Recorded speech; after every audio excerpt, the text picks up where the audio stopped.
Então vamos lá. Para essa aula, vou fazer uma revisãozinha de regressão, e essencialmente naquela premissa dos resíduos homogêneos, e depois vamos buscar estratégias para linearizar os dados quando eles não seguem uma regressão linear. Desse jeito a gente pode usar essa ferramenta que a gente viu. Depois a gente vai falar um pouco de correlação, correlação parcial e correlação de espirão. Então vamos só relembrando os detalhes aí de regressão linear. Então, a ideia é a gente tomar uma reta, AX mais B, né? Alfa mais beta X aqui, em, numa distribuição de pontos no X e Y. Por exemplo, sei lá, nota na prova em relação a horas de estudo. Né? Então, aqui a gente a gente ajusta uma reta, avalia se o beta aqui é diferente de zero, se a reta descreve bem os dados em relação à média, né? Então avalia um R quadrado. E o que a gente está fazendo aqui então é colocar o nosso y como uma variável dependente, o nosso modelo, que vai ter nossa variável dependente e os coeficientes, e depois a gente vai ter um erro aleatório, né? Que tem que seguir uma distribuição normal com média zero e uma variância única. Né? Ou seja, é daqui que vem. E como esse modelo tem essa estrutura, a gente tem aquela premissa da igualdade de variância. Né? Você tem que, os resíduos têm que ser homogêneos em toda a reta, para todos os valores de x.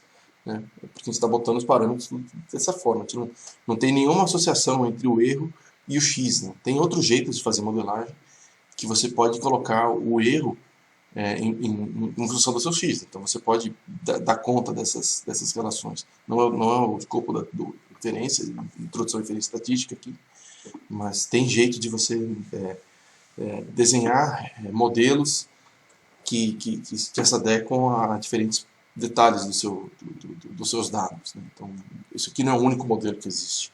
Tá? A gente vai fazer algumas coisas encaixarem nesse modelo, mas saiba que tem outras formas de fazer estatística, que você pode moldar a estrutura, tanto a estrutura da sua média, quanto a estrutura da sua variabilidade.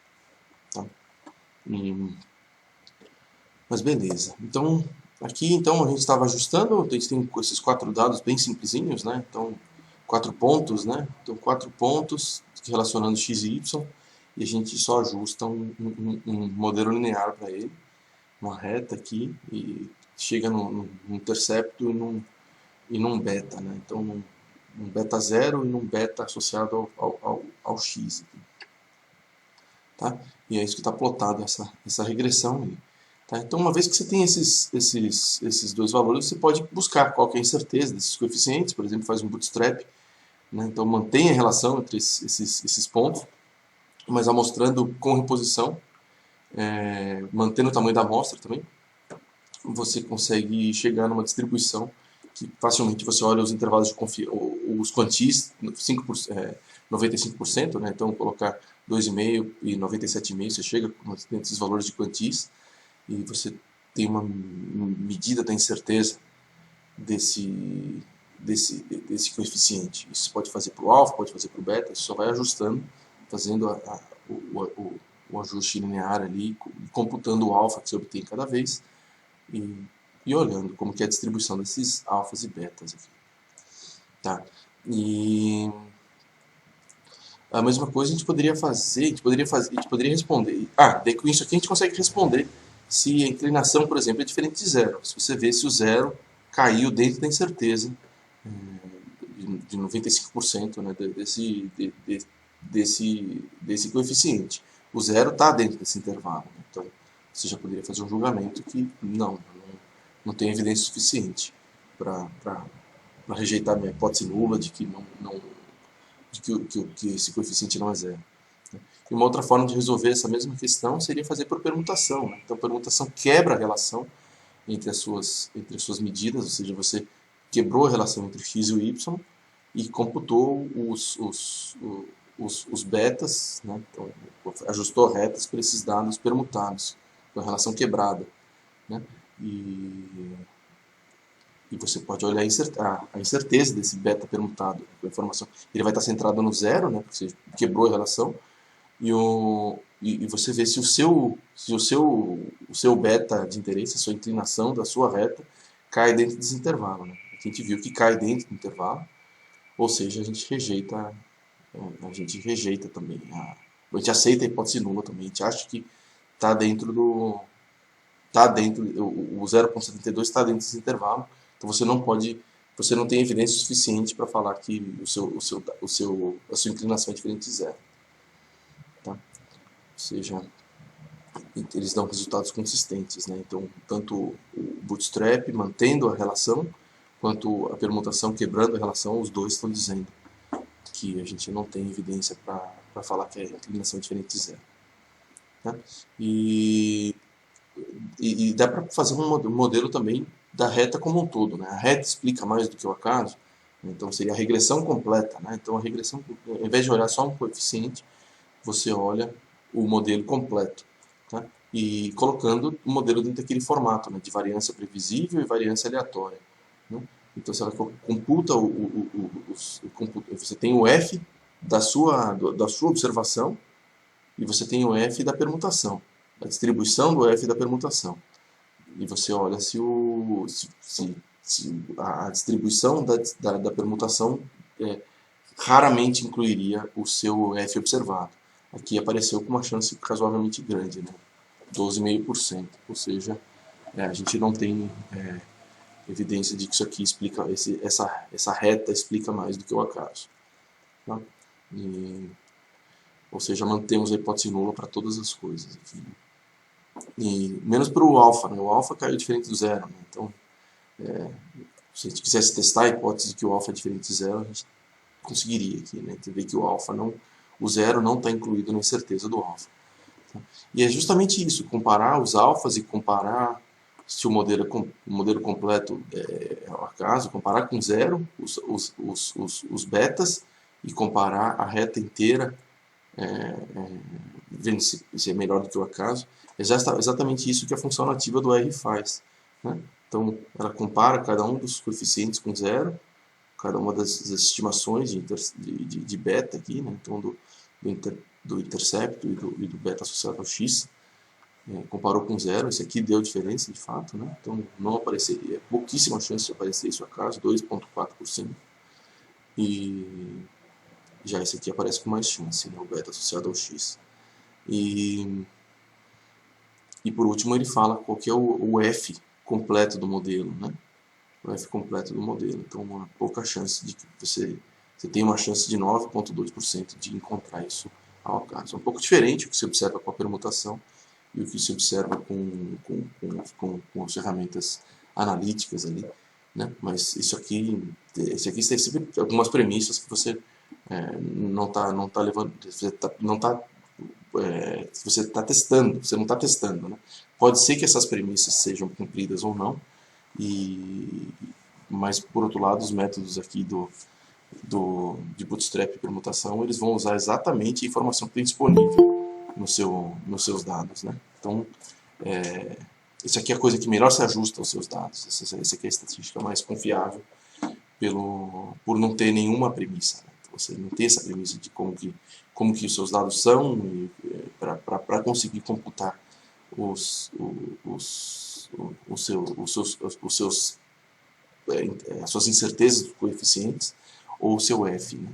Então, aqui a gente tem a premissa de está usando um T, né? Tá tendo a premissa de que segue uma distribuição normal. Né? Aqui está seguindo também da homogeneidade de variância, está seguindo um monte de premissa que a gente não está nem testando, nem avaliando. Né? Aqui, esses outros métodos não têm essas premissas. Tá? Então, é legal que a gente sempre tem essas estratégias não paramétricas bastante eficientes aí para olhar nossos dados. Tá? Bom, isso tudo repeteco da aula passada, né? E aqui a gente vai falar então, das aulas passadas, né? Então aqui a gente vai falar de novo da equaçãozinha da regressão linear e do que a gente está, o modelo que a gente está conseguindo gerar, né? Então que que sempre segue uma mesma distribuição normal, os resíduos sempre seguem a mesma distribuição normal, independente do valor do x. Né? Então, a gente tem que, para conseguir usar uma regressão linear, a gente tem que ter esses erros homogêneos ao redor da reta. Tá? E outro aspecto importante é que os x e o y se associem linearmente. Né? Se associem linearmente. E se ele não se associar linearmente, você não consegue usar essa ferramenta. Então, esse aqui é um caso, esse aqui é um exemplo. Né? Então, que a gente tem um conjunto de preditores, nosso x, um conjunto de medidas, que são nossos y, e tem esse conjunto, esses pontos, e aí que se ajeitam perfeitamente, se ajustam perfeitamente a uma reta. Né? Então, é exatamente isso que a gente consegue analisar com essa equaçãozinha aqui, com esse tipo de modelo. Tá? E aqui eu estou plotando aqui, primeiro é só os pontos e a reta, e em seguida eu estou plotando os residuais. Né? O que é o... Então eu estou olhando daquele ajuste. A gente fez um ajuste fit aqui, né? Criou um objeto fit que associa a nossa medida ao nosso preditor. Tá? Faz uma reta ali. A gente está plotando aqui os pontos e depois a reta vermelha. Tá? E depois, por último, aqui a gente está fazendo aqui o plot do preditor pelos residuais. Né? Como que os resíduos estão distribuídos ao longo dos níveis do seu preditor. Então, ao longo dos x, dos valores de x. Tá? E a ideia disso aqui é pegar essa reta e deixar ela uma constante. Né? Então, esses três pontinhos que estão para cima aqui, são os três pontinhos que estão para cima aqui. Né? O resíduo é simplesmente a distância dos seus pontos para a reta. Né? Distância com sinal, né? Pode ser positivo ou negativo. Tá? Então os regíduos aqui estão bem homogêneos. Né? Você vê que eles estão bem distribuídos com variância relativamente homogênea ao redor da sua reta, do seu modelo. Tá? Então tá bem, esse aqui é o caso que naquele videozinho que a gente mostrou no início ali, que você poderia dar o certinho, ele poderia dar o tique de sim, pode usar esse modelo sem problema. Tá? Só que nem sempre são esses formatos dos dados. Né?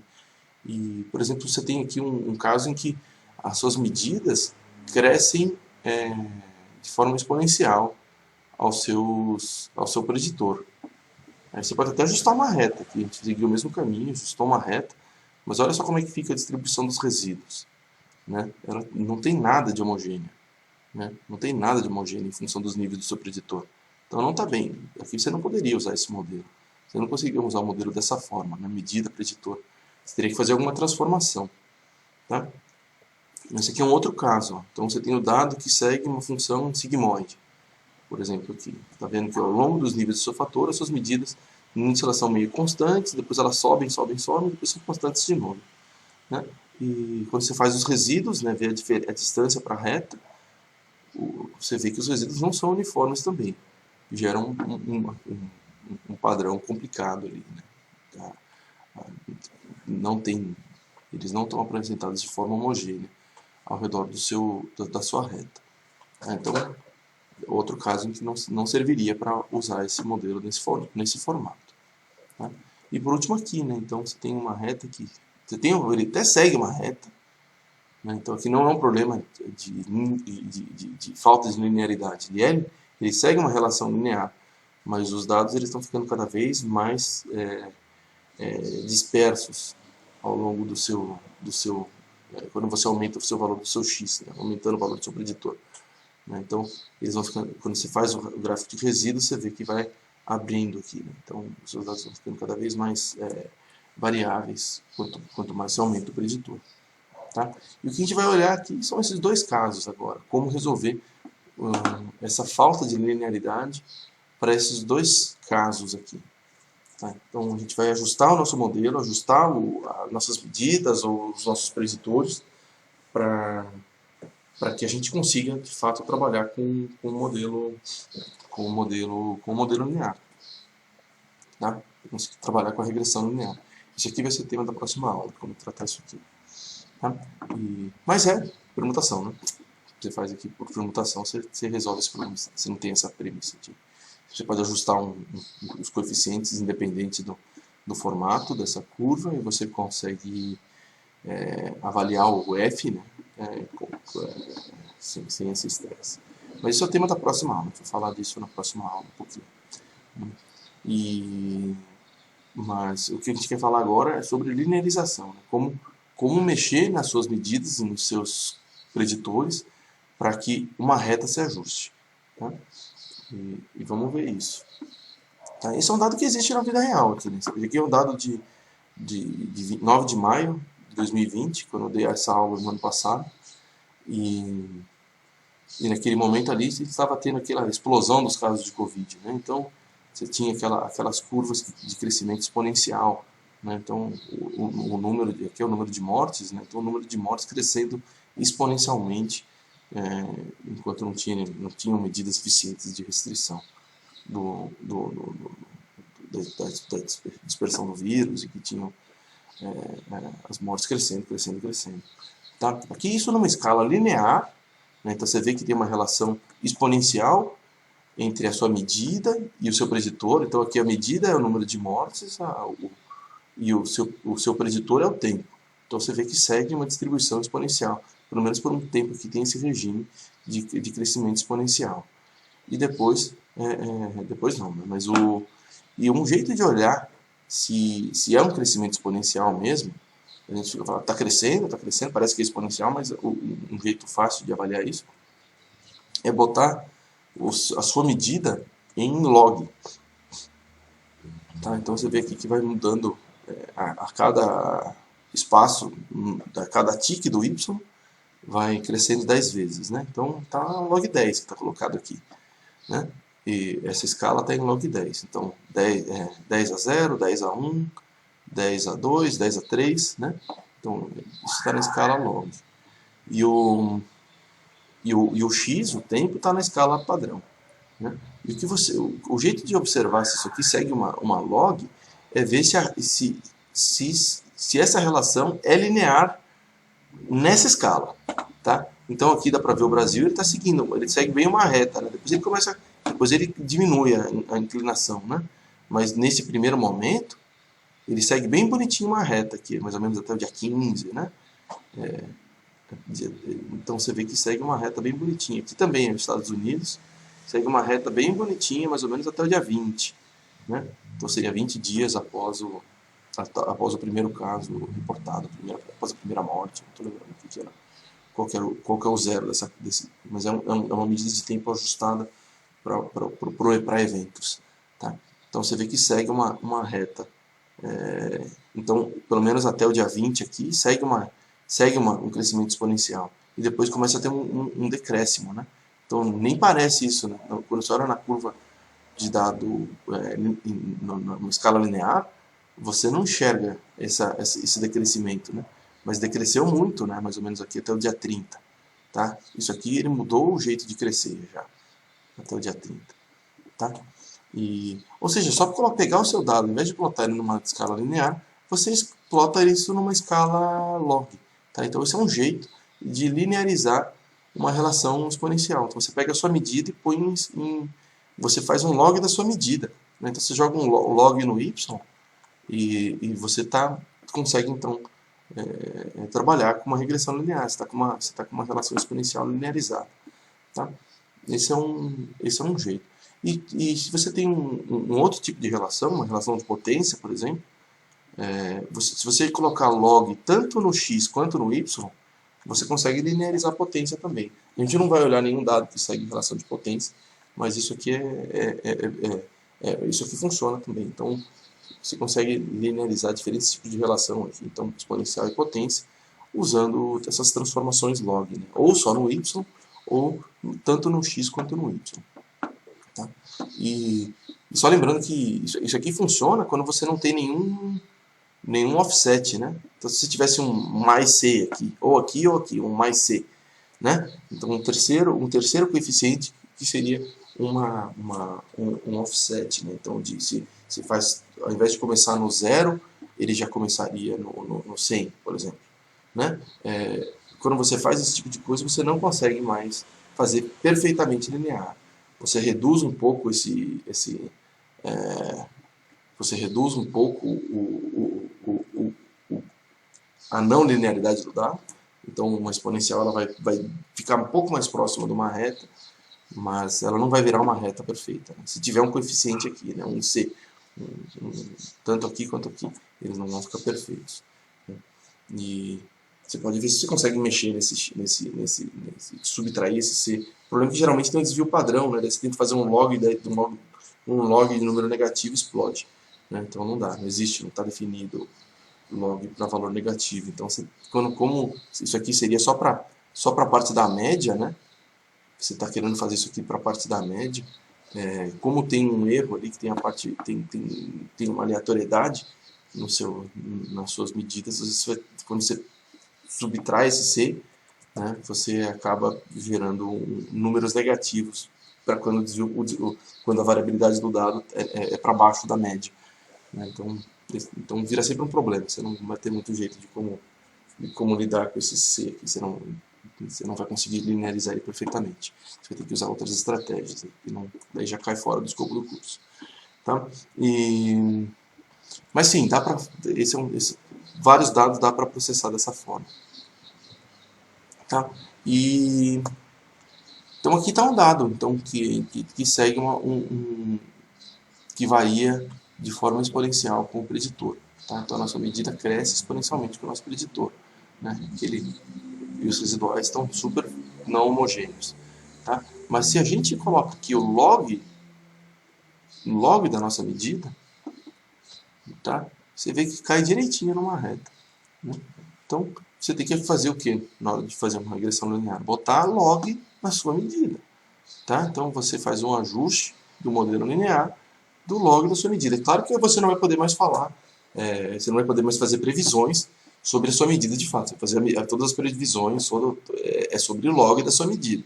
Né? Então, não é o mesmo dado, o dado está transformado, todas as conclusões que você vai tentar fazer, você vai obter ali, são para o log da sua medida. Mas é um jeito de linearizar a função, né? Então resolve esse drama aí de não poder usar regressão linear. Tá? E com isso aqui a gente consegue estimar, então, intercepto, preditor, consegue avaliar um F da curva. Né? Isso aqui é um exemplo simples, né? Aqui geralmente você tem um monte, né? Você está pensando em uma regressão múltipla, né? Então você tem um monte de preditores e então você tem que conseguir fazer as relações todas ficarem lineares, né? Então ficar mais próximo de uma reta. Né? Então para esse caso aqui seria muito besta, você fala, poxa, dava para ver já que era assim, né? Mas isso não é o problema, geralmente é mais complicado do que isso, então você tem que inventar um jeito de linearizar esses dados para conseguir usar uma regressão linear. Tá? E daí só voltando por causa da Covid, aqui, então foi dia 9 de 2020 que eu dei aquele outro conteúdo, que tinha feito aquela análise, e poxa, e agora? Está crescendo de que forma? Né? Depois desse tempo, cresceu de que forma? Né? Aqui está o dado na escala linear, tá? Dado do Brasil na escala linear, e aqui o dado do Brasil também na escala log. Né? E você pode ver que tem alguns pedaços ali de crescimento, você vê que tem alguns pedaços que seguem reta. Né? Então depois do dia 9 teve um crescimento exponencial, seguiu uma retinha, depois reduziu bastante, ficou lindo, né? E depois começou a crescer de novo e depois estourou, né? E agora esse é o momento que a gente está, sei que é o dado de ontem, né? O dado colocado anteontem nesse site, no World in Data. Né? Então você vê que está fazendo um crescimento exponencial com uma inclinação super alta aí, né? Então esse é o caso que a gente está aqui agora, a gente consegue ver que está seguindo um crescimento exponencial. Tá? Tá, bom, chega disso, né? Vamos falar de outros detalhes, vamos falar de outras coisas aqui. Então aqui, por exemplo, um dado, então um outro dado que a gente está querendo linearizar, né? Então um dado que segue uma relação sigmoide, né? Então ele é flat aqui, né? nos níveis baixos do nosso preditor, depois ele começa a crescer e depois ele satura de novo, ele fica flat na parte alta. Tá? Então a gente até ajusta uma reta, os resíduos ficam fora, né? Mas daí tem um jeito de fazer o que? Ajustar, ao invés de ajustar uma reta, ajusta uma função diferente ali. Tá? Então, aqui é só um código, um script que é uma estratégia de buscar coeficientes para uma função. Tá? Eu joguei aqui uma função, aqui é a função sigmoide, né, que tem o valor mínimo, o y mínimo, o y máximo, o que ele tem mais aqui? O x50, né, que é onde que ele está em 50%, qual que é o valor de x, onde está em 50% entre o y, o mínimo e o máximo, né? Então é o ponto de inflexão aqui qual que é o x, onde acontece a inflexão, e depois um outro coeficiente que se refere ao quão inclinado essa reta. Tá? Quão inclinado está aqui nesse x50. Tá? Então, essa aqui é uma função diferente. Então, a gente está usando essa função sigmoide com 4 parâmetros. Tá? E o que esse script faz é informar para a gente, tentar otimizar a estimativa desses parâmetros. Então, quais são os valores que a gente quais são os valores que melhorem quais são os coeficientes dessa função para ela se ajustar melhor para os nossos dados, porque é o melhor jeito de ajustar uma função para aquilo. A gente viu muitas vezes ajustar uma reta, né? O método dos mínimos quadrados e tal. Mas aqui esse método não funciona tão bem, você tem que usar coisas um pouco mais sofisticadas. Também está minimizando a diferença quadrática, mas não é aquela equaçãozinha, né? Não faz sentido, nem é aquilo que eles têm. Né? A gente não tem alfa e beta aqui, né? A gente tem um monte a gente tem outros parâmetros. Tá? E esse aqui é um método que fez isso. Isso aqui é para minimizar o log likelihood, né? Minimizar a verossimilhança em escala log. Enfim, coisas que não são dessa disciplina, também está fora do que a gente vai conseguir tratar aqui. Mas a gente dá uns valores iniciais e o robozinho fica andando ali naquele espaço de parâmetros até que encontra aqui. Ele fala, os melhores coeficientes para ajustar isso aí são 9, 19, 4.9, 0.58 e o desvio padrão, né, aqui, o 0.9. Tá? E daí você pega esses 4 primeiros aqui e desenha a sua curva. Você fala, me plota o meu preditor no formato sigmoide. Tá? Então você conseguiu desenhar a média aqui, né? Como que essa média se comporta. E daí, poxa, isso aqui é metade do caminho já para conseguir fazer a regressão linear. Você conseguiu ajustar uma função aos seus dados. Aí, agora ver se aquele seu preditor, nesse outro formato, nesse formato da sua função, se ele tem uma relação linear com a sua medida. E aparece aqui, então, eu coloquei o preditor sigmoide no x, né? Então, ao invés de colocar o preditor normal, eu coloquei o preditor sigmoide. E aqui a medida, né? Os valores de y. Você vê que agora segue uma reta. Tá? Agora segue uma reta, portanto, você consegue trabalhar com uma regressão linear. Né? Então, e aqui você tem aqui tem o ajuste daquela medida pelo preditor, né? Que o linear, você vê que ele dá um ajuste ruim, né? Então, o R quadrado aqui, mesmo o R quadrado, considerando os 2 parâmetrozinhos que ele faz, você vê que fica sempre com um ajuste não tão bom. Os dados seguem claramente uma função sigmoide, mas o R quadrado não é tão alto, né? Eles esperariam um R quadrado mais alto ainda. Tá? A linear então não se encaixa bem. Mas a gente pode olhar agora como que são os R quadrados para uma função sigmoide. Né? E daí, ao invés de usar o LM, que já faz essa conta para a gente, agora se a gente botar LM ali do preditor sigmoide, ele vai falar, putz, ele vai dar um ajuste bom, só que ele vai colocar só 2 parâmetros, né? O intercepto, o intercepto e a inclinação. Né? Mas é falso, né? Porque isso aqui a gente não pode colocar aqui um LM, medida, preditor sigmoide, né? E achar que aquilo ali vai dar um R quadrado ajustado bom. Né? O R quadrado ajustado dele vai ser para 2 parâmetros, né? Isso que o alfa e o beta. Mas aqui a gente está colocando essa sigmoide, né? Que tem esses 4 parâmetros, né? Que a gente falou aqui, mínimo, y mínimo, y máximo, 50, ou seja, tem que fazer a conta de uma outra forma. Aí o atalho é usar a nova, né? Você tem a nova, e daí você tem a soma dos quadrados né, do preditor e dos residuais, né? E a gente já sabe fazer a conta, a gente viu isso aí nas aulas anteriores, né? Com base na soma dos quadrados predita pela regressão e pelo total, né? O total é a soma dos dois aqui, né? O que é predito e o que não é predito, né? O que é previsível e o que não é previsível. E com isso você consegue chegar nos valores de R quadrado e colocando aqui 4, né, que é o número de parâmetros dessa outra função, colocando no número de betas aqui 4, você chega no seu R ajustado, tá? E R quadrado ajustado. E você vê, olha, deu 0,97 comparado com 0,87, você fala, nossa, o modelo Sigmoid de fato se encaixou muito melhor, tá? E esse é o caso que eu fiz num projeto, que a gente consegue só comparando, né? Esse é o caso que eu fiz num projeto um tempão atrás aí. Então, que eu tava, eu fazia isso é com um projeto que eu fiz no meu doutorado, né? Que eu estava avaliando a aprendizagem de sequências, tá? E eu queria ver como que a previsibilidade descrevia o desempenho das pessoas nessa tarefa. Eu queria entender muito bem como que eram essas relações, né? Então eu colocava pessoas para responder para elementos numa tela. Então ele aparecia o xizinho numa posição A, B, C ou D, né? Então aqui o xizinho apareceu na posição C, então a pessoa tinha que apertar o botãozinho do mouse ali correspondente àquela posição. Ele tinha dois mouses, ele ia apertando a posição correspondente.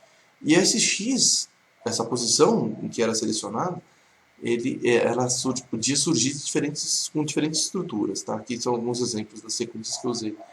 E ele podia ser totalmente aleatório, vai ser repetição, então da posição A vai para B, para C ou para D, da B vai para A, para C ou para D, ou seja, tudo vai para tudo, menos do A para o A, né? Menos do B para o B, menos do C para o C e do D para o D. Então essa aqui era uma sequência que eu chamei de aleatória, podia ir para qualquer lado. Tá? Aí eu dei uma outra sequência que era era complexa, mas não era tão aleatória assim. Era do A, ele podia ir para o B ou para o D. Do B, ele podia ir para o C ou para o D. Para o A ou para o C. Então ele tinha uma estrutura um pouquinho mais previsível. Né? Continuava sendo super complicada, mas ele não era tão imprevisível quanto aleatório. Aí daí fiz uma outra que era do A, que tinha uma estrutura um pouco mais simples. Depois fiz sequências que eram circulares, né? Sequências repetitivas, né? Então que tinha uma ordenzinha que se repetia várias vezes. E elas podiam ser mais complicadas, mais simples e tal. E daí a pessoa ficava lá respondendo. Cada pessoa fazia uma sequência só, né? E eu treinava essa pessoa naquela sequência. Eu queria ver como que ela aprendia aquilo. E eu olhava o tempo de reação daquela pessoa, né? Ao longo do tempo, do treino, né? Eu estava tentando ensinar ela a fazer aquelas coisas. E aqui eu vejo como que era o desempenho daquelas pessoas, né? Então, quando a sequência era muito simples, o tempo de reação ia lá para baixo, né? Quando a sequência era mais imprevisível, o tempo de reação era alto, né? E tinha um gradual ali, né? Tinha sequências complexas, mais repetitivas, elas demoravam mais tempo para ser aprendidas, mas depois chegavam lá embaixo. Enfim, tem uma dinâmica aqui interessante que daria para descrever por medidas de complexidade, né? Coisas que são muito simples são feitas muito rápido, coisas que são mais imprevisíveis, mais complexas, não conseguem ser desempenhadas tão rápido, né? E daí eu coloquei uma medida de complexidade, uma medida de incerteza, que é a entropia, né? Então eu computei a entropia dessas relações. A gente vai ver isso aí nos tópicos, depois que terminar a ementa disciplina, a gente vai falar um pouco de informação, entropia,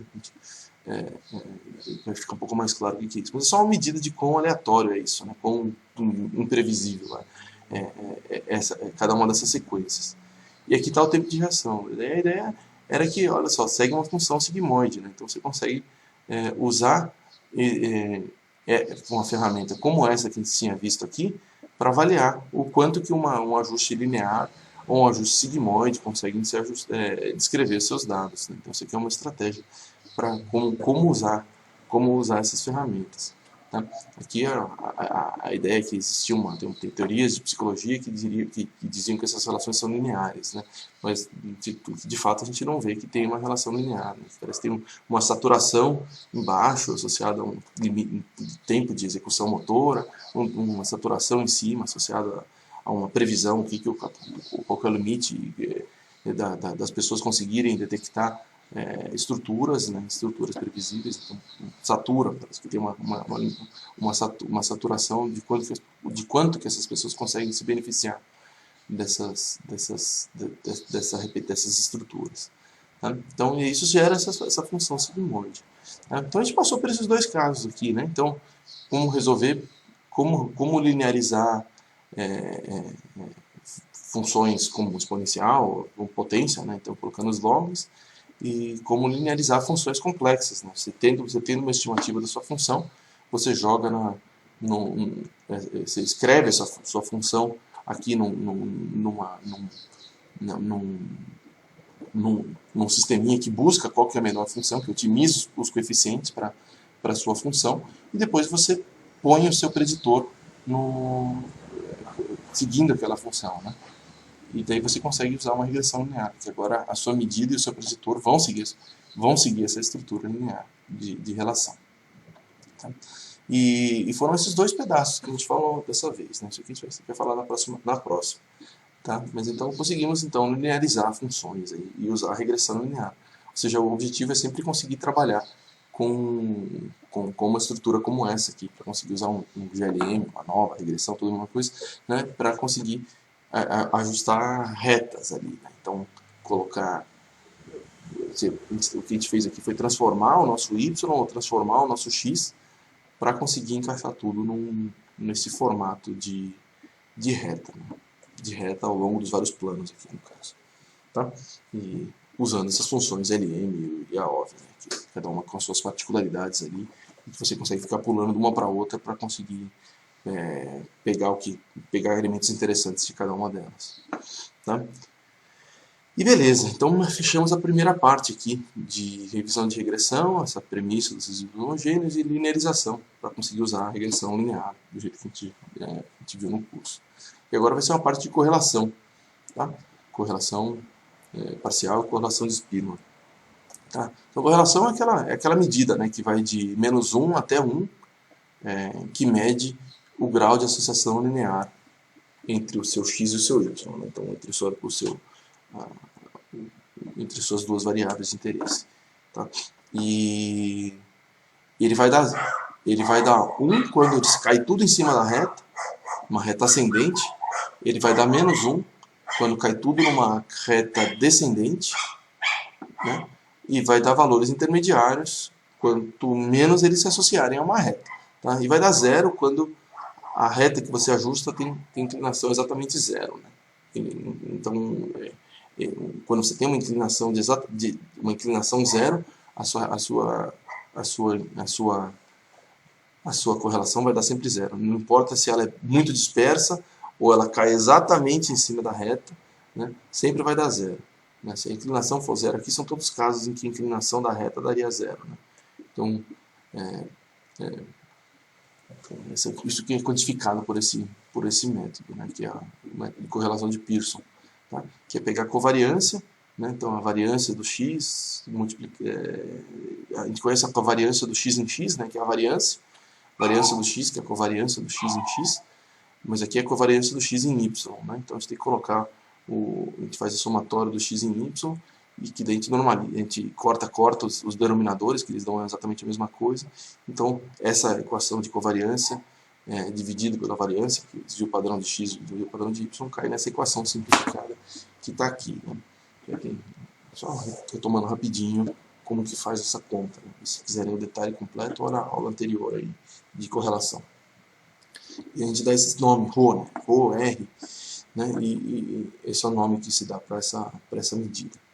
Tá? E aqui a gente tem, então, um exemplinho então a gente tem 6 medidinhas, que a gente consegue quantificar usando essa fórmula, qual que é a correlação, qual que é o ρ observado, e agora a gente pode usar os outros métodos ali para fazer inferência. Né? Qualquer incerteza dessa estatística, a gente consegue fazer de novo, fazendo bootstrap. Né? Então a gente mantém a relação e seleciona com reposição. Né? Fazendo esse ajuste aqui, a gente encontraria 95% dos pontos entre menos 0,13 e 1. Né? Então, qualquer incerteza dessa estatística é isso aqui. Então, isso você já consegue fazer algum teste de hipótese. Né? O 0 está incluído, o 0,7 está incluído. Você consegue fazer comparações, inclusive, dessa distribuição com valores. Tá? E uma outra coisa é qual que é a chance de encontrar com o acaso, de encontrar o acaso. Né? Para isso a gente pode usar tanto ver se o zero caiu aqui dentro desse intervalo, como fazer por permutação. Então a gente quebra a relação entre x e y, tá? Ou seja, vai dar uma distribuição centrada no zero, né? E daí você olha depois onde que está o seu observado. Né? Então você está pegando a distribuição permutada e comparando com o nosso ρ observado, a correlação entre x e o y. E aqui se der um p-valor maior que 0,05, então você, se der maior, você aceita a hipótese nula. Né? Então parece que o acaso é o que está reinando. Se der menor do que 0,5, você fala, poxa, é pouco provável que seja o acaso que está guiando o fenômeno. Ou seja, tem alguma coisa outra que não o acaso. Ou seja, existe uma associação entre o meu x e o meu y. Tá? E esse é o jeito de fazer na unha, né? Então, com esses métodos não paramétricos aqui que vão se ajustar exatamente às propriedades que tem na sua amostra, não vai fazer nenhuma premissa, nada. Mas tem os jeitos da função nativa do R que usa T, usa essas outras ferramentas aí, super rápidas, né? E bem confiáveis também, mas que não fazem esse ajuste personalizado à sua amostra. Tá? E em que você consegue responder essas mesmas questões. Né? Qual que é a incerteza da estatística, qual que é a chance de encontrar o acaso, né? Então, encontrar o acaso, que isso é valor. Né? Então, que eles são bem próximos um do outro, mas não são exatamente iguais. E beleza, isso aqui é a parte de revisãozinha. Agora vamos olhar um primeiro caso interessante aqui de correlação parcial, uma coisa nova que a gente vai ver agora. Tá? E que a ideia é avaliar o grau de associação entre duas variáveis, removendo o efeito de uma terceira variável, um fator chato que você não está interessado. Por exemplo, eu estou querendo avaliar a relação entre salário e consumo. Então, quanto que o cara ganha no mês e quanto que ele consome no mês. Né? Mas aí um fator de confusão é quão rico o cara é, quanto que ele acumulou ao longo do tempo. Né? Então a ideia é conseguir, poxa, eu queria excluir o fator de riqueza, eu só quero avaliar o quanto que ele ganha e quanto que ele consome. Eu queria avaliar essa relação. Tá? E daí a gente pode usar a correlação parcial. Tá? Para isso eu vou dar uns exemplinhos aqui em x e y. Tá? Vamos supor que a gente tem um x que tem uns determinados valores, um y que tem determinados valores. Aqui você vê como que o x e o y são associados. Tá? Então o x era 2, 4, 15, 2, 4, 15, 20, e o y 1, 2, 3, 4. 1, 2, 3, 4. Tá? E você tem uma relação ali, né? Que deu 0,96. Tá? Mas você tem esse fator chato aqui, que eu coloquei como o 0, está com bolinha branca e preta, e 1 está com essa bolinha azul com um círculo vermelho em volta, né? com bordinha vermelha. Tá? Que dá um pouco diferente a relação. Isso aqui é o ρ que a gente encontraria de uma correlação parcial. E a pergunta é como é que se chega nesse valor? Tá? E a ideia é fazer o seguinte, é você colocar o seu x, você pega cada uma das variáveis de interesse e põe em função do seu fator chato, seu fator chato, de não interesse. Né? Então, eu não estou interessado num dado fator, mas daí eu tenho que fazer o quê? Pegar só o residual dessa relação.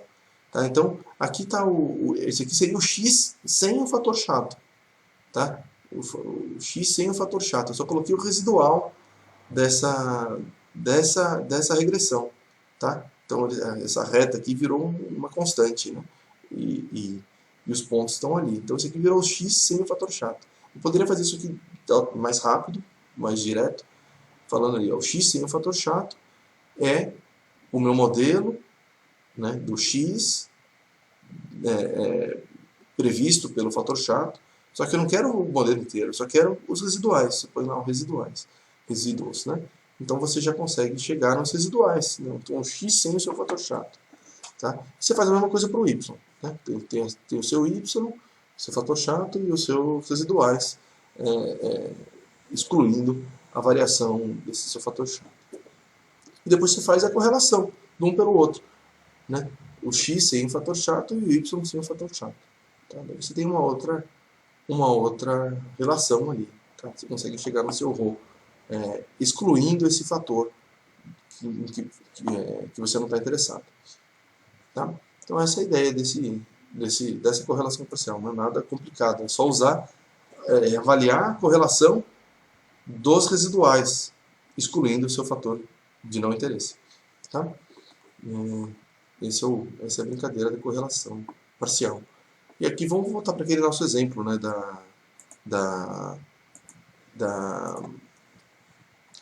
do salário e consumo, né, tendo a riqueza como fator de confusão. Tá? Então aqui o salário e o consumo ele segue essa relação, né? Só que o salário está associado com riqueza, né? Então quanto mais ele ganha, mais ele, na média, né? Quanto mais ele ganha, mais riqueza ele tem. E aqui quanto mais riqueza, mais ele consome. Ou seja, está tudo associado com tudo, né? Uma coisa bem enroscada ali, para conseguir isolar esse fator. Tá? E nesse caso aqui, nesse dataset que a gente pegou. E daí o que a gente faz é o mesmo caminho. Faz o consumo pela riqueza, né? A riqueza é o nosso fator chato aqui, o nosso fator de não interesse. Tá? Então você vê aqui a associação de um pelo outro. Tira, olha os residuais. Mesma coisa, salário com riqueza, olha os residuais. Né? Aqui é aquele gráfico que a gente tinha, de consumo por salário. E aqui é o consumo, o residual de consumo, eliminando o fator riqueza, e o residual de salário, eliminando o fator riqueza. Então você vê aqui que essa relação não é tão forte quanto aquilo. Então o consumo ele é uma soma desses dois fatores aqui. Mas a gente conseguiu isolar o nível do consumo em função do nível de salário, excluindo a riqueza. Diga. Ô, professor, no gráfico de baixo, salário e riqueza, consumo e riqueza, pô, parece que os pontos estão totalmente aleatórios aí, não dá para concluir nada, tá muito disperso. Tá disperso, eles não estão seguindo aquela relação tão firme quanto tinha antes, né? Mas ainda tem uma relação positiva. Isso aqui é o conjunto de dados. Ele não é uma bola simétrica, né? Ele é mais uma elipse, né? Ele é mais uma elipse inclinada ali, com um extremo aqui e um extremo aqui, né? Então, a correlação é mais fraca, né? Você vê aqui que o ρ é 0,4, se você faz o r quadrado, né? Então pegando 0,4, multiplicando por 0,4, você cai em 0,16. Né? Então você vê que a soma dos quadrados, a proporção da soma dos quadrados explicadas é 0,16. Né? Então dá para ver que não é tão forte a relação mesmo. Tá? Quando você exclui o seu outro fator. Tá? Isso aqui é nesses casos em que a correlação todas eles são positivas, mas se tem um positivo e outro negativo, você aumentaria, né, o seu ρ aqui. Né? Então, vamos supor que a riqueza tivesse uma associação negativa. Né? Então, tem consumo com salário, uma ideia é a riqueza, vamos supor que aqui não faz sentido, né? Mas vamos imaginar que o consumo com a riqueza tem uma associação negativa.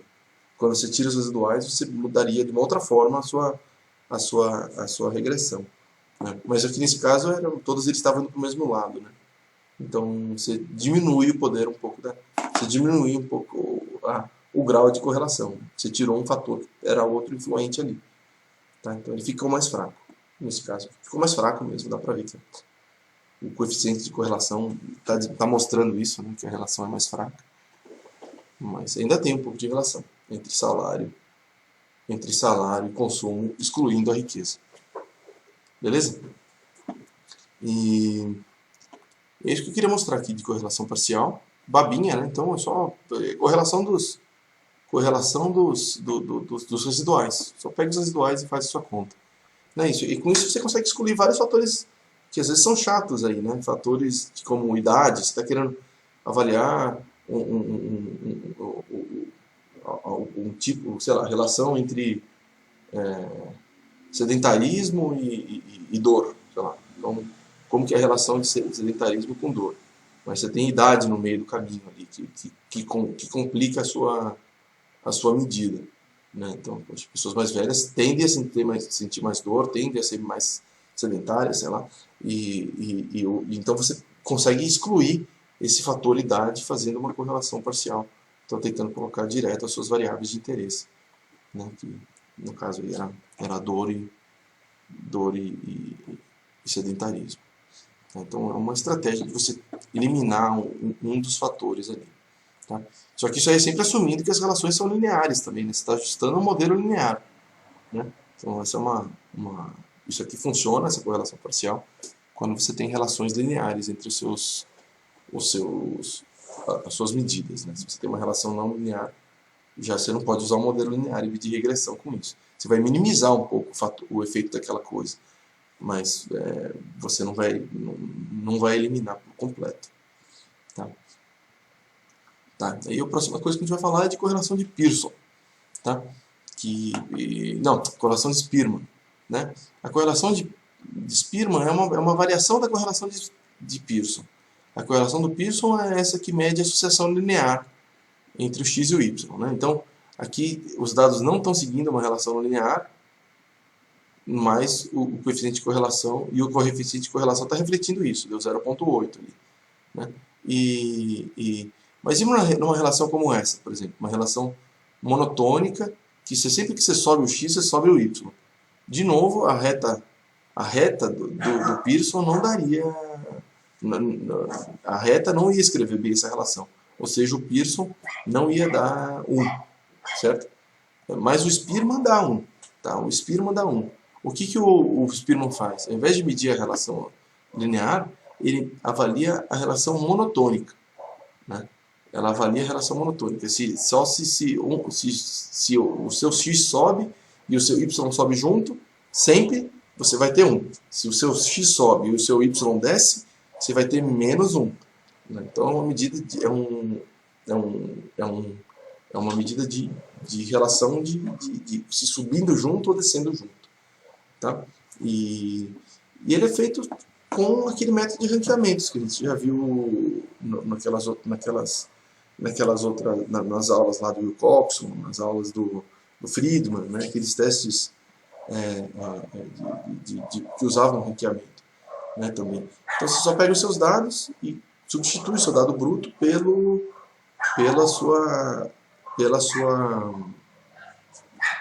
pela ordem dele, né, pelo ranking dele. Tá? Tem aquelas mesmas regrinhas que a gente tinha visto antes. E depois que você tem isso, você faz a correlação dos rankings. Então você vai trabalhar com os rankings de y, os rankings de x e os rankings de y. E você vai colocar isso na mesma fórmula de correlação que a gente já tinha visto antes. Tá? Então é a mesma coisa. Tá? Então, naquele caso ali, então, que tem uma associação monotônica, né? Você sobe o x, sobe o y, perfeitamente a relação, mas o seu Spearman aqui vai dar 1, mas o seu Pearson dá 0,88. Né? Então não encaixou na reta, encaixou nessa outra relação monotônica maluca ali, então o Spearman dá 1. Né? Agora um dado ali que não segue uma relação tão forte, um dado que tem uma relação bem fraca. Né? Um Spearman, tanto o Spearman quanto o Pearson vão dar baixos. Né? Você vê ali que não tem uma associação nem linear, nem por nenhuma outra função monotônica. Né? Você vê que tem ruído mesmo na associação entre x e y. Tá? Então, os dois jeitos de computar a correlação vão dar valores baixos. Tá? E nesse outro aqui, que tem uma subida, que segue uma relação mais linear, e depois dá uma saturada. Né? O Pearson ia tentar ajustar uma reta aqui, ó, vindo daqui até aqui. Né? Então não é ele ia fazer um ajuste muito ruim. Já o Spearman ele vai só colocar a ordem dessas coisas. Então ele vai colocar esses pontos todos meio próximos aqui, né, no final, nos ranks, né? E daí dá uma correlação muito mais alta, de 0,34. Né? Então, o que a gente está vendo aqui é que, na verdade, o Spearman é mais geral, né? Esse é um problema diferente do que a gente tinha visto para os outros, pelos outros métodos. Quando a gente fazia teste de hipótese com o Coxon, lá, a gente perdia a dimensionalidade, que era uma coisa ruim, e jogava fora uma quantidade de informação grande. Mas aqui a gente está jogando fora essa dimensionalidade, só que, por outro lado, a gente não está obrigado a usar um modelo linear. A gente está falando, não, só quero que seja uma relação monotônica. Né? Então, você consegue extrapolar, enxergar relações não lineares com mais facilidade. Né? Não lineares, no caso, mas elas têm que ser monotônicas. Né? Se elas não forem monotônicas, daí você teria que desenhar uma função diferente, você teria que usar outra ferramenta. Mas para ver se existe correlação,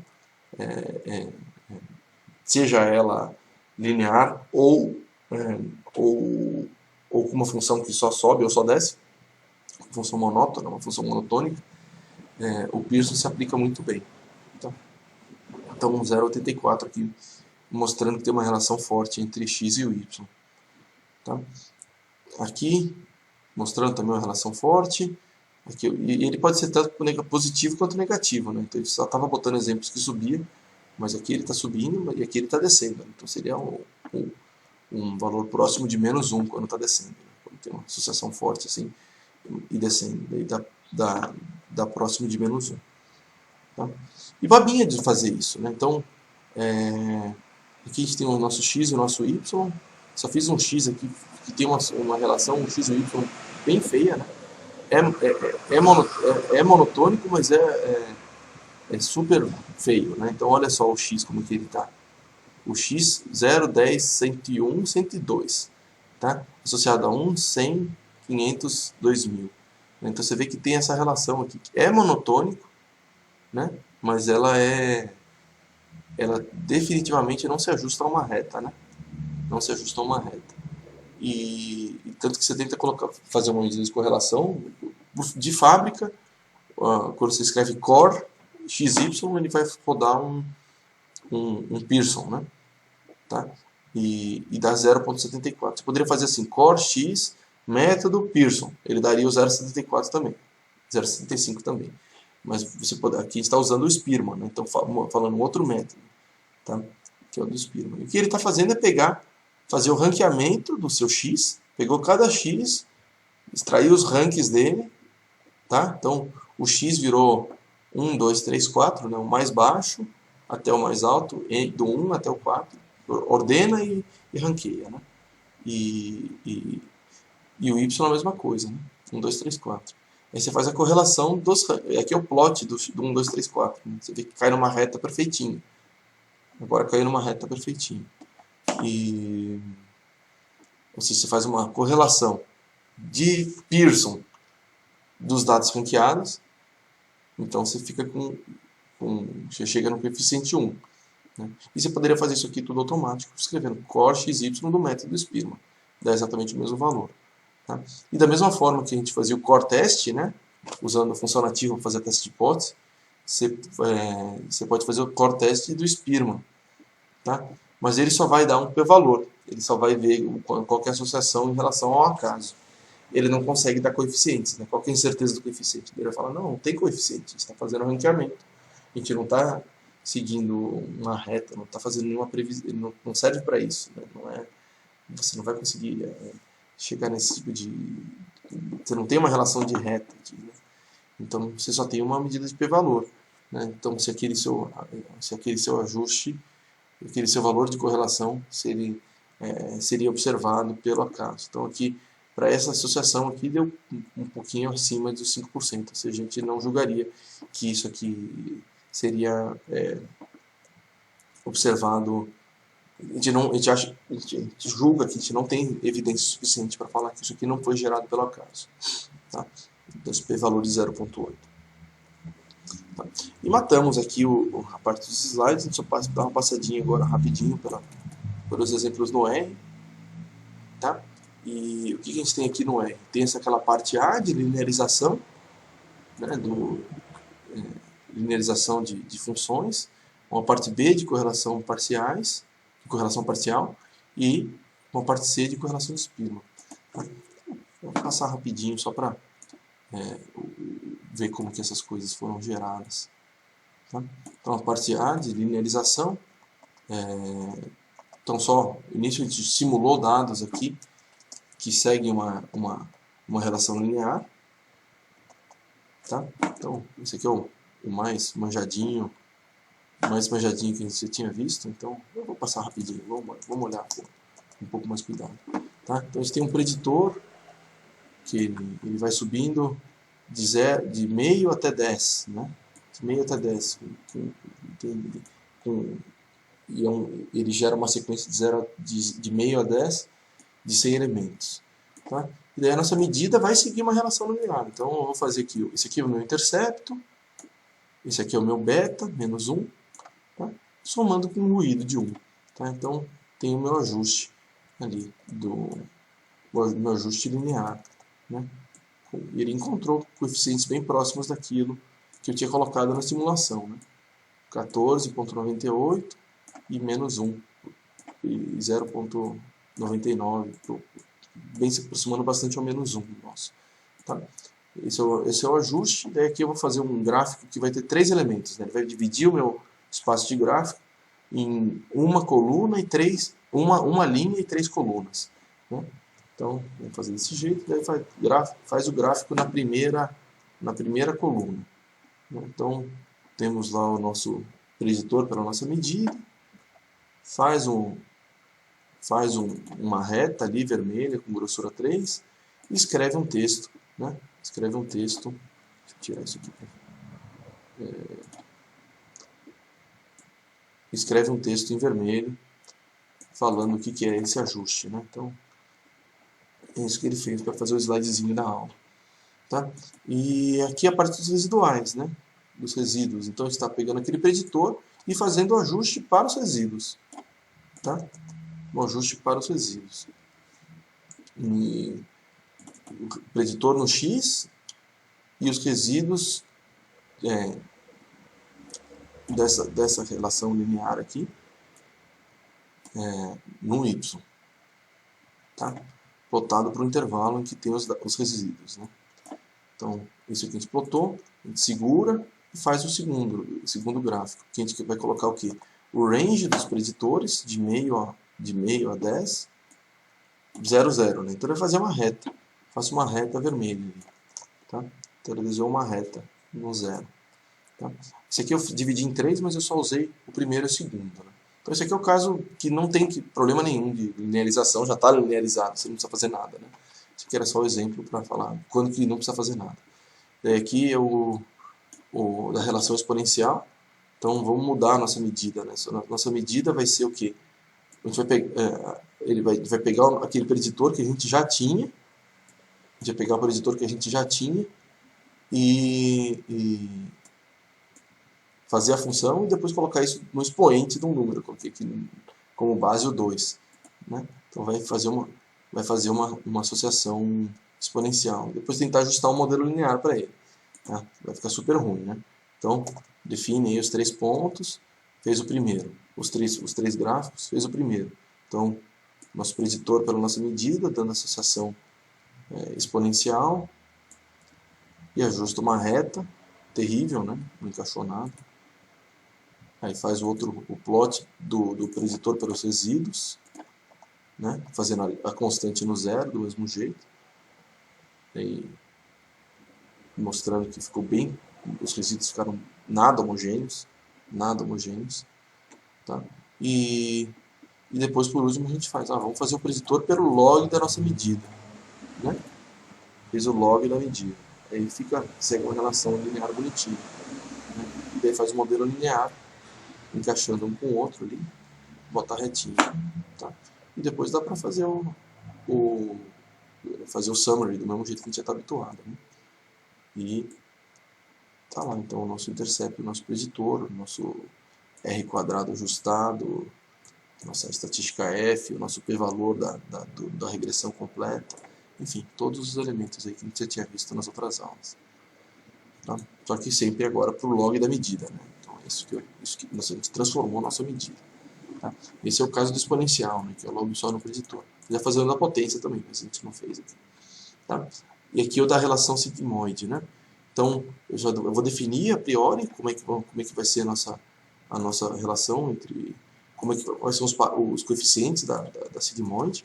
Né? Então, eu tenho esses 10, 20, 5,5. Eu faço minha medida definindo isso. Né?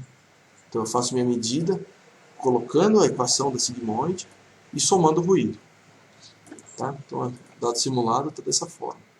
Então, eu criei aqui minhas medidas, que agora seguem esse formato. O preditor eu estou usando o mesmo. Né?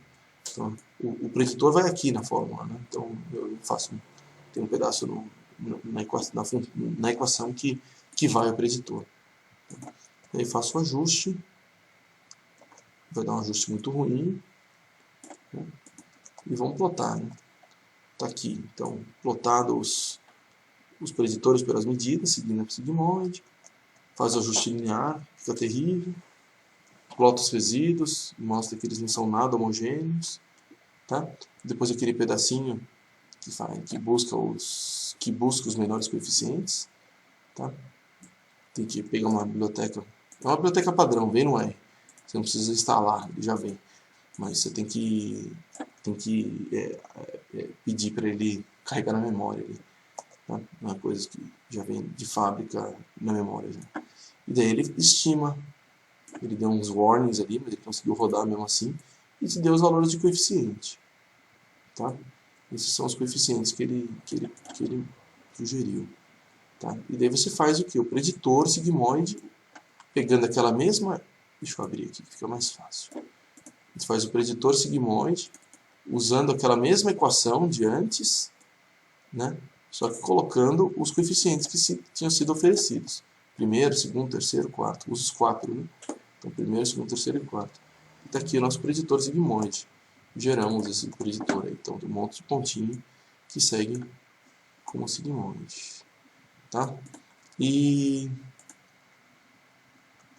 depois pode calcular aqui para computar o R quadrado ajustado, qual que é o caminho, né? Você precisava da soma dos quadrados. Né? E aqui é só aplicando a formulazinha que a gente tinha visto da outra vez. Né? Opa! A gente tinha visto na outra aula. Que era pegar a soma dos quadrados explicada, não explicada. Eu só estou tirando do summary. Né? Isso aqui é só um jeito de extrair esses números do summary. Né? Isso aqui é tudo dentro de um temp, que é o summary isso aqui, esse temp, aí você pode caçar dentro dele onde que estão as coisas. Né? Então a soma dos quadrados estava aqui. Tá? Então se eu pegar esse pedaço aqui e jogar para baixo, eu tenho lá os valores da soma dos quadrados. 1770 e 108. 1770 e 108. Né? Então às vezes só pega a primeira posição, a segunda posição, né?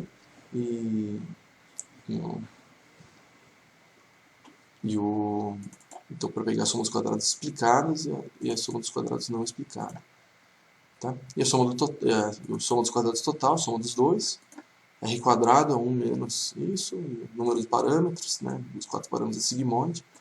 E depois só faz o R quadrado ajustado, né? Usando aquela mesma fórmula que a gente tinha colocado antes. Né? Botando o número de parâmetros, né? Corrigindo por número de parâmetros. Né? Mas enfim, tá aí como fazer a conta, chega lá no R quadrado ajustado, no R quadrado normal, enfim, tá lá. Depois a gente só faz o plot, aqui a gente vai fazer o plot, né, para conseguir fazer a regressão linear, né? Então o seu preditor, agora linearizado, que se encaixa direitinho com a sua medida linearizada. Né? Então é legal que a gente viu que tinha que é na função quando a gente tinha que usar a exponencial, a gente transformava a medida. Né? E quando a gente quer transformar, e quando a gente fez aquele da sigmoide, a gente transformou o preditor. Né? Então, às vezes é num, às vezes é no outro, às vezes é nos dois, que você precisa fazer para fazer o da potência, você bota log nos dois lados.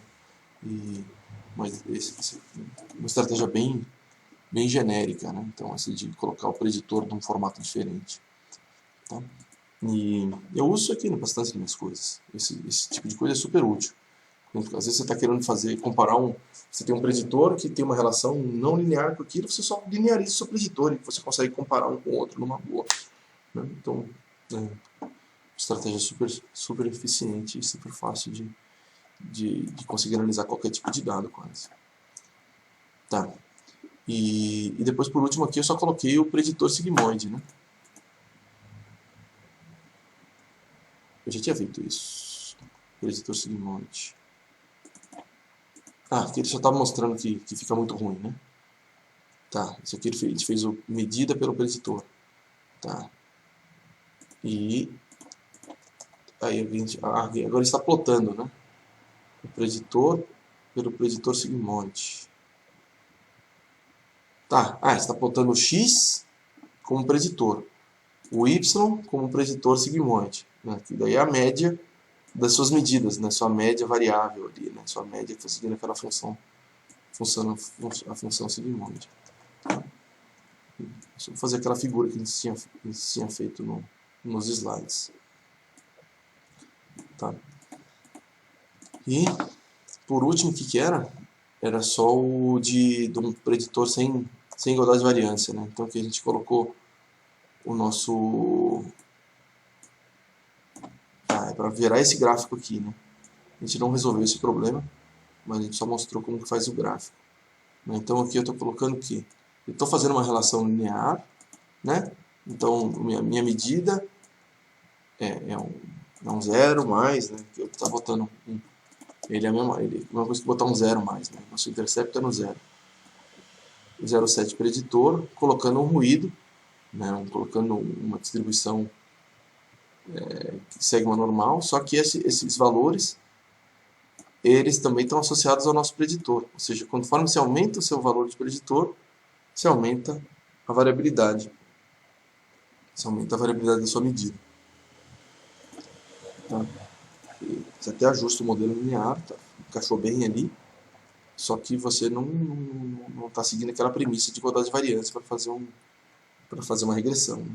Então, provavelmente se fizer o seu LM ali, rodando esse seu fit aqui, fazendo o seu LM, fazendo o summary do seu fit, né? Então, summary do seu fit, os valores de F que você obtém aqui, os Fs até estão ok, mas o seu p-valor, que estaria associado a um F, ele está comparando o seu F com uma distribuição de Fs que vieram de uma distribuição que tinha igualdade de variância, né? Que era uma razão de variâncias igual. Ou seja, você está comparando a sua estatística F da sua amostra com uma distribuição F que veio de uma coisa que você sabe que não vale, né? É um F que foi construído com igualdade de variância. Aqui você está botando um F que não veio de uma distribuição com igualdade de variância, comparando com aquilo que foi construído com igualdade de variância. Você já não pode usar dessa forma, tem que usar uma outra, tem que construir uma distribuição de Fs outra, né? Por permutação. A gente vai falar disso na próxima aula. Tá? Então, só mostrei aqui, então era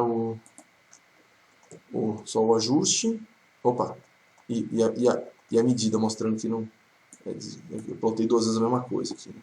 Mas aqui só mostrando que o residual sobe conforme se aumenta o nível conforme se aumenta o preditor. Então, não tem igualdade de variância. Tá. Beleza, essa era a primeira parte aqui. Depois a gente cai na parte de correlação, né? Parte de correlação parcial. Então, x e y, fator chato. A gente só está pegando aqui Eita. Né? Então, aqui eu estou fazendo um gráfico que tem 2 linhas e 4 colunas, né? Então ele vai desenhando que ele ocupou a primeira posição dessas, ele vai preenchendo dessa forma. Então, aqui a gente só colocou o x como fator chato, desenhou a linha e depois achou quais são os residuais, né? Que é o x sem fator chato, ele falou para a gente quais são os valores, os residuais, e agora está plotando esses residuais aqui do outro lado, né? Então o x sem o fator chato. A gente faz a mesma coisa para o y, plotou, tem o ajuste, acho os residuais, ploto os residuais e tiramos o fator chato aqui do y. Tá? Agora a gente vai fazer um gráfico que vai ocupar uma coluna só, né? Uma linha e uma coluna, e é o plot daqueles dois residuais que a gente tinha computado antes, x e o y sem o fator chato. E ajusta a sua reta e mede sua correlação parcial de quanto que deu aqui. Tá? Deu bem diferente da outra, né? Quando tinha o fator chato, que era o x e o y cru, né? Que tinha aquela coisa aqui, assim, sem o fator chato, se eliminando ele, muda um pouco a relação. Tá? Depois o salário, riqueza e consumo, né? Então aqui só simulando os dados, né? Então como que é o salário, como que é a riqueza, como que é o consumo. Faz um gráfico de cada um deles, né? Mostrando a relação entre salário e consumo, riqueza, salário e consumo, riqueza e salário, e riqueza e consumo. Né? Uma vez que você fez isso, vamos fazer as relações de um com o outro e tirar os resíduos. Tiramos os resíduos, então construir essa variável consumo, tirando a parte correlacionada com riqueza. Depois salário, tirando a parte correlacionada com riqueza. E depois só põe um para o outro. Salário sem riqueza e consumo sem riqueza. E daí dá um ajuste fraquinho mesmo, como você tinha visto. Tá? Fraquinho em relação ao que tinha antes de salário e consumo, né, que era super forte a relação. Tá? Beleza. E por último aqui o que a gente fez foi a parte de correlação de Spearman. Né? Tinha lá aqueles 4 pontos, né, x e y, e tem ali a correlação entre eles, 0,74, correlação de Pearson. Vamos fazer a correlação de Spearman. Né? Então ranqueia, né? Então essa é a função rank. Né? Só você ranqueia a partir do seu x, né? os seus dados. Então temos lá o nosso x e temos aqui o nosso rank do x. Né? Então é um jeito de ranquear super rápido aí. Fizemos isso para o x, para o y, então plotando os ranqueados. E fazendo aqui a correlação de Pearson, mas colocando como input o x rank e o y rank. Né? Então, só sabendo que ele está fazendo de fábrica o método Pearson. Né? Se você quiser outro, você tem que colocar lá o método Spearman. Tem uma outra que é um outro paramétrico, não paramétrico, que é o Kendall, tá? Mas que a gente não vai ver aqui. O Spearman é o mais usado. Tá? Então, geralmente o pessoal usa só Pearson e Spearman, quando segue relação linear e quando não segue. Tá? Então, essa fez o plot de um pelo outro, né? Então, tá aqui. Depois a correlação de Pearson usando o x-rank e y-rank. Deu 1. Que é a mesma coisa de colocar core, o x e o y, falando que o método é Spearman. Né? E por último, aqui fazendo o teste de hipótese, né? Vendo qual que é o p-valor. Então, tem um p-valor maior do que 0,5, então a gente não rejeita que o acaso é o que está determinando o fenômeno. Aqui para alguns outros casos, né, que a gente vai estar fazendo com mais dados aqui. Tá? Então, tem um x e um y, tem uma associação... Mas não plotou? X, y, plot. Tá. Então aqui seguiu uma relação bem linearzinha, bonitinha, entre x e y. Né? Então, tanto o Pearson quanto o Spearman vão dar mais ou menos a mesma coisa. Então, Pearson deu 0,99 e o Spearman deu 0,99 também. Né? Então, quando a relação é linear, o Pearson e o Spearman dão próximos um do outro. Tá? Aqui eu vou colocar uma relação potência, somando uma constante ali. Né? Então, temos ali uma relação de potência. Então não vai seguir bem uma linear. Vamos ver o que deu no Pearson e o que deu no Spearman. A correlação de Pearson deu 0,9, a de Spearman deu 0,98. Né? Opa, pode falar, cara. Opa, agora, esses dados gerados aí no Spearman, quais são eles aí? Ó, SS?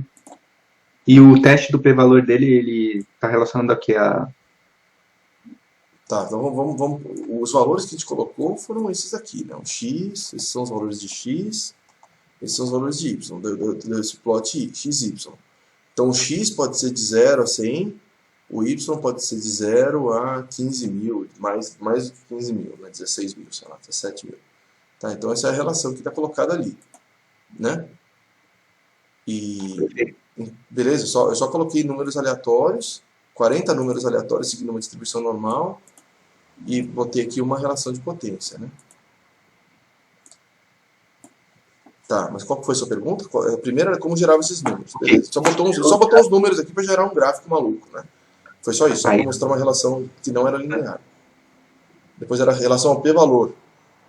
Isso. Aí isso gerou o teste de correlação relacionado a esse gráfico, né? Isso. Então a gente fez o core test. O que a gente fez foi pegar. A gente tem esse valor de correlação, 0,99. Certo? Se a gente fizesse uma permutação aqui, então a gente quebra a relação entre x e o y e vai medindo a correlação várias vezes. A gente teria uma distribuição das correlações centrada no zero. Tá? A gente está vendo onde que está esse valor que a gente encontrou, o 0,94, dentro daquela distribuição gerada pelo acaso. Né? Isso aí tem que ser o teste de hipótese padrão. Você vem quebra, você está fazendo a distribuição nula dos valores de correlação, que você quebrou a relação por uma permutação, você quebrou a relação entre o x e o y, né? Você embaralhou ali um deles e mediu a correlação que foi dada, e você está vendo dentro daquela distribuição qual que é a chance de encontrar um valor de correlação igual ou mais extremo do que o que você encontrou na sua amostra. Nossa amostra tem uma correlação de 0,9. Numa distribuição nula, quase nunca a gente encontra um valor igual ou mais extremo do que esse. Então, nosso p-valor é baixinho. Beleza? É a mesma lógica do teste de hipótese. A mesma coisa que a gente viu lá no comparação de médias, é sempre a mesma coisa. A gente só sempre está comparando o que foi observado com a distribuição da hipótese nula daquela mesma estatística. Beleza? Respondi a sua pergunta? Beleza. Tá.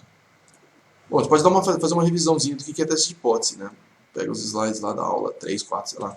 Mas foi das primeiras ali que a gente viu o que é teste de hipótese. Mas que é a mesma coisa que a gente está fazendo. A gente está olhando a distribuição nula da nossa estatística quando não tem relação. A gente tinha feito lá com diferença entre médias. A gente falava quando não tem diferença entre as médias. A gente permuta a relação entre as médias, né? A relação entre as medidas. Se gerava uma diferença das médias centrada no zero. Certo? E daí você olhava naquela distribuição centrada no zero, aonde que estava a sua diferença de fato, a diferença observada entre os seus dois grupos. Você fala, olha, pelo acaso eu encontraria aquilo com 0,0000 de chance, né? Então é nada. Né? Daí você tem um p-valor baixinho, você rejeita a sua hipótese nula. Você fala, olha, eu acho que a minha observação não veio dessa distribuição do acaso. Tem uma outra coisa acontecendo aqui. A gente está fazendo a mesma coisa, só que agora é com correlação, é um outro tipo de estatística. Eu li ali, está escrito a hipótese alternativa ali. Isso. Cai na hipótese alternativa. Então não é igual. A correlação não é igual a zero. Como assim? Não é igual a zero? O que isso aqui?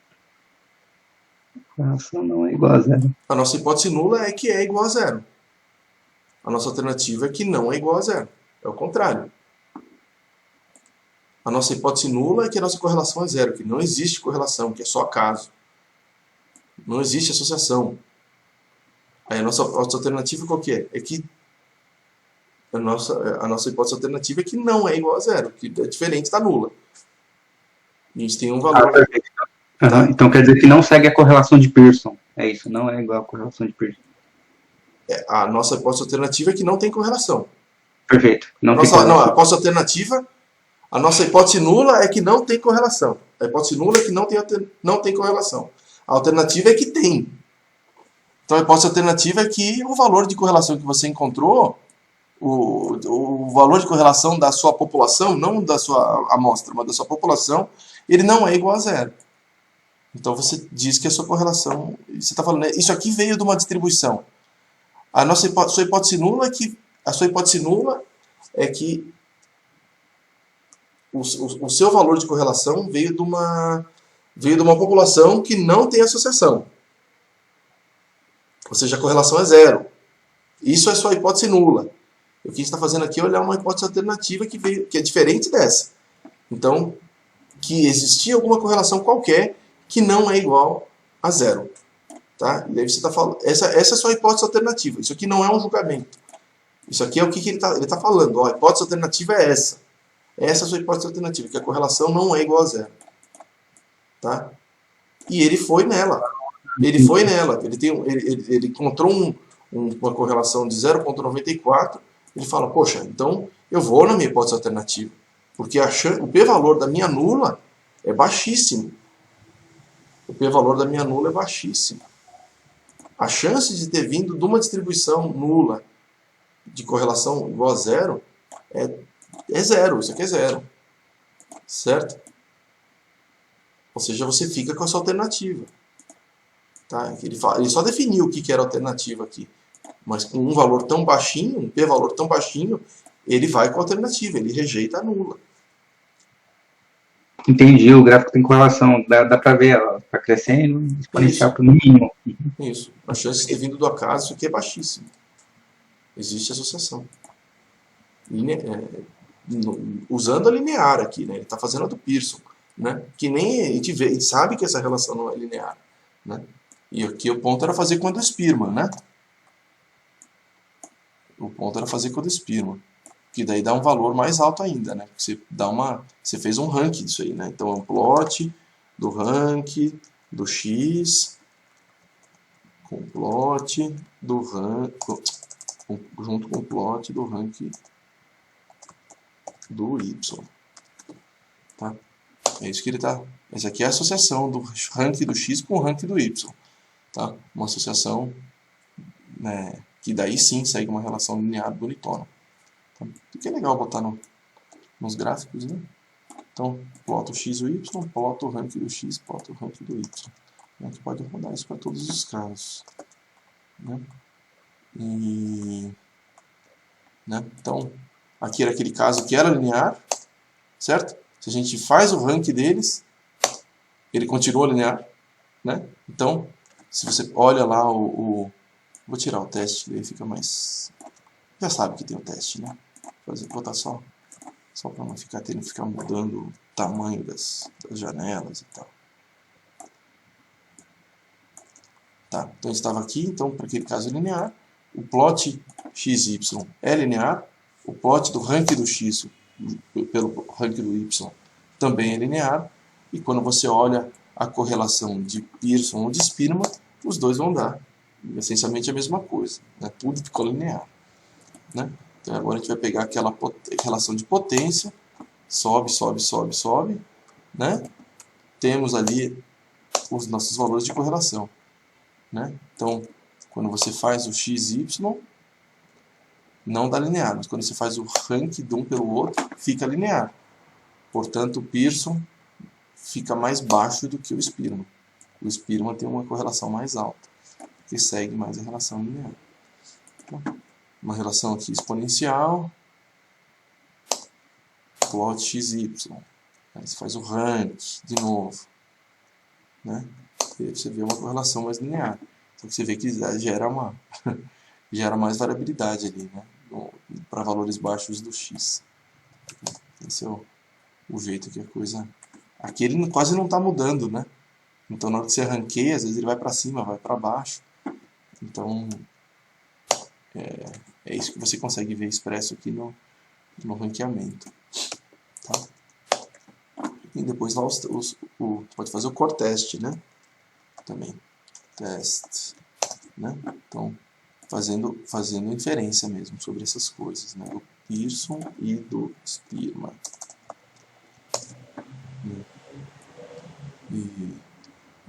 Então, aqui a gente está sempre rejeitando a hipótese nula, né? A gente está ficando com a hipótese alternativa de que o ρ é diferente de zero.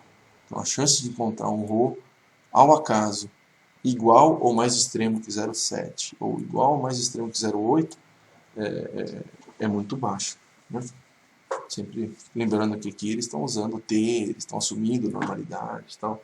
Ele tem aquele jeito, o jeito nosso lá usando permutação que é mais confiável e mais acurado, né? Mais preciso, para uma estimativa mais realista, personalizada para a tua amostra. E é isso, tá? Então, temos aqui mais uma aula fechada. Terminamos aqui semana 8, né? Então, correlação e regressão, parte 3, estratégias para linearizar, para usar uma regressão linear, correlação parcial e correlação de Spearman, tá? Fechamos aqui. E eu vou dar mais uma aula eu mudei aqui, eu dei uma atrasadinha e eu vou dar mais uma aula de correlação e regressão, tá? Que eu vou falar de regressão logística e vou falar de GLM usando permutação. Tá? Esse é o plano para a próxima aula. Depois só tem mais 2 aulas de comparação de frequências e depois a gente cai para a parte de problemas, tópicos avançados aí, tá? E é isso. Acabando o curso.